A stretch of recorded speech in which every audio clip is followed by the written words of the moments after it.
Meet పెట్టి సతీష్ను suspend ఎందుకు చేయలేదు, వాటాలు ఎన్ని ఉన్నాయి, మినిస్టర్కి ఏమి ఇస్తాను, మినిస్టర్ అప్పుడు ఎలక్షన్లు అప్పుడు ఎంత పర్సెంటేజ్ అడుగుతాడు. అప్పుడు మాత్రం వాళ్ళకి తగదని తప్పు చేసిన వారు చట్టమే చూసుకుంటారు. శ్రీధర్ బాబుకు దీనికి సంబంధాలు లేవు. మేము 40 ఏళ్ళ నేను కాంగ్రెస్ పార్టీ చేస్తాను, అద్దమ్ముకొని చేస్తాను, కానీ శ్రీధర్ బాబు ఒక్కరికన్నా చెప్పండి చెప్పారు రూపాయలు. అటువంటి మనిషి కాదు, మచ్చలేని మనిషికి మీరు మచ్చ చెప్తారు.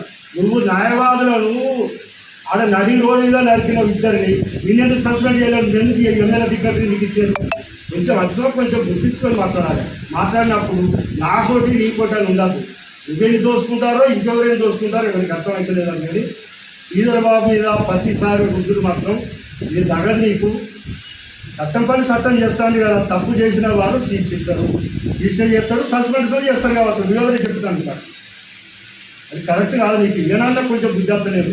నువ్వు అంటే మినిస్టర్కి లేదు, నీకు దమ్ముంటే ఇంకేమన్నా ఆరోపణలు పెట్టి నేను తప్పు చేసినా నన్ను సస్పెండ్ చెప్పి దమ్మున్నోని అయితే వచ్చినా అని మినిస్టర్ మీద అని రుద్దద్దని ఎన్నోసార్లు నేను ప్రెస్ మీట్లో చెప్తూనే వస్తాను. అటువంటి మానుకో ఏనన్నా దయచేసి మా శ్రీధర్ బాబు అటువంటి మనిషి కాదు, మచ్చలేని మనిషి. మచ్చ చెప్తారు నీ వల్లనే ఇవన్నీ మచ్చలు చెప్తాయి. తప్పు చేసిన వారిని ఎవరినైనా ఆయన క్షమించడు. గుర్తు తెచ్చుకొని ఇంకా కొంతమందికి చెప్పచ్చు, కానీ ఇటువంటి మాటలు మానుకోవాలని నేను దయచేసి చెప్తున్నా. ఎందుకు అనవసరంగా చేసుకుంటాను? నాదోటి నీతోటి కాదు, నీతో వెనక మరి చూసుకోవాలి. నువ్వు అటువంటి మాటలు మాట్లాడితే మాత్రం మళ్ళొక్కసారి మాత్రం వేరే తీరుంటుందని నేను తీసుకోవాలి.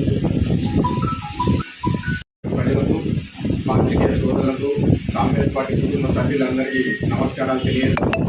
నేటి రోజున టీఆర్ఎస్ పార్టీ నాయకులు పాత్రికేయ సమావేశం నిర్వహించి వారు అసంబద్ధమైనటువంటి ఆరోపణలు చేయడం జరిగింది. వాటిని మేము తీవ్రంగా ఖండిస్తూ ఉన్నాం. వారు మాట్లాడుతూ మంత్రిలో గత కొద్ది సంవత్సరాలుగా వసూళ్లకు పాల్పడతా ఉన్నారు వసూలు రాజాలు, వాళ్ళను ఎందుకు అరెస్ట్ చేస్తలేరని వారు మాట్లాడడం జరిగింది.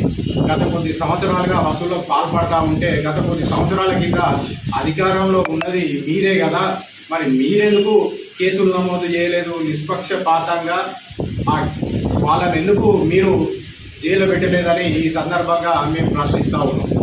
కాంగ్రెస్ పార్టీ శ్రీధర్ బాబు గారు ఇలాంటి అవినీతికి తావివ్వకుండా ప్రజా సంక్షేమమే, ప్రజల అభివృద్ధి లక్ష్యంగా వారు పనిచేస్తూ ఉన్నారు. అనేక కంపెనీలు తీసుకొచ్చి ఈ రాష్ట్రాన్ని అభివృద్ధి పదంలో నడుపుతూ ఉన్నారు.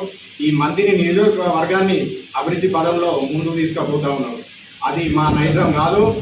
అవినీతి, వసూళ్లు, దందాలు పెట్టిన పేరు కుట్రమల్లుతారు. మీరే తప్పులు చేసి మీరే కోట్లు వసూలు చేసి ఆయనకి ఎంత వాటా ఈయనకి ఎంత వాటా అని మీరు పంచుకొని అది మీ నైజం. శ్రీధర్ బాబుది అలాంటిది కాదు. మాది కేవలం సంక్షేమం, అభివృద్ధే శ్రీధర్ బాబు గారి ధ్యేయం.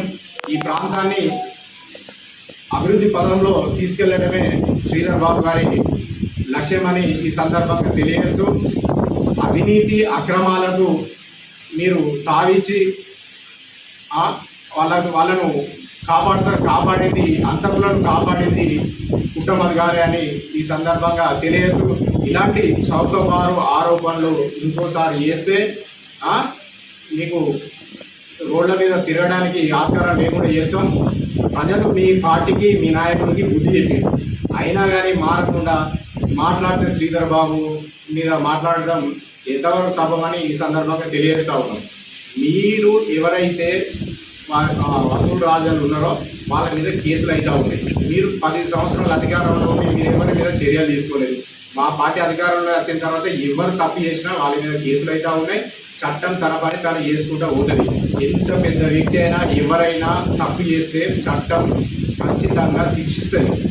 మీరు దానికి అదవుడు అవసరం లేదు. చట్టం ఖచ్చితంగా సందర్భం వచ్చిన రోజు ఎవరినైనా ఎంత పెద్దడి వారైనా మా ప్రభుత్వం ఉపేక్షించది, లా అండ్ ఆర్డర్ ఉపేక్షించది, ఖచ్చితంగా శిక్షిస్తుంది.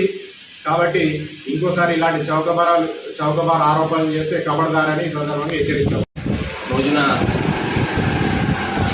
టీఆర్ఎస్ నాయకులు పెట్టిన ప్రెస్ మీట్ అసత్యం. అది కాంగ్రెస్ పార్టీకి రుద్దే ప్రయత్నం చేశారు. దీన్ని తీవ్రంగా కాంగ్రెస్ పార్టీగా పనిచేస్తున్నాం.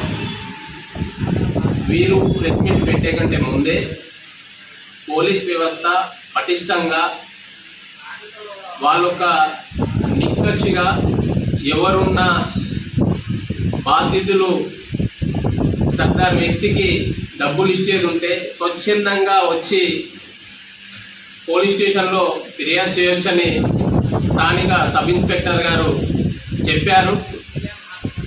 అదేవిధంగా ఎవరైతే బాధితులు ఉన్నారో వాళ్ళు పోలీస్ స్టేషన్లలో కంప్లైంట్లు చేస్తున్నారు, ఎఫ్ఐఆర్లు అవుతున్నాయి. ఆ రకంగా ఇక్కడ ఇది మంత్రి గారి నియోజకవర్గం కాబట్టి ఆ రకంగా ఇక్కడ ఉన్న circle inspector, sub inspector, ACP గారు పనిచేస్తూ ఉన్నారు. బస్సులకు సంబంధించిన విషయంలో కాంగ్రెస్ పార్టీ వ్యక్తి అని చెప్పడం సిగ్గుచేటు. డబ్బులు ఇచ్చేటప్పుడు కాంగ్రెస్ పార్టీ అధిష్టానం దృష్టికి తీసుకెళ్ళిందా? కాంగ్రెస్ పార్టీలో ఉన్న ముఖ్య నాయకులకు చెప్పించిందని మేము ప్రశ్నిస్తున్నాం. వారి వ్యక్తిగత